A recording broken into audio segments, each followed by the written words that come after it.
Hey guys, welcome to Helpful Solutions. And this is Asus ROG screen not turning on.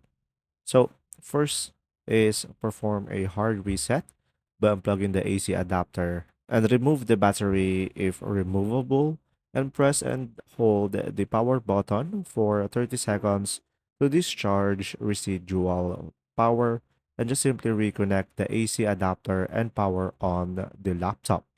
Another one is allow the battery to drain completely by leaving the laptop powered on until it shuts down, then plug in the AC adapter and power on the laptop.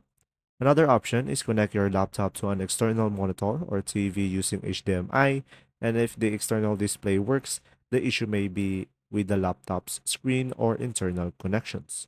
Another one, if comfortable, open the laptop and check the connection between the motherboard and the display panel, and you could just simply reseat the display cable if necessary. There you go. I hope this video helped you out. Thanks for watching.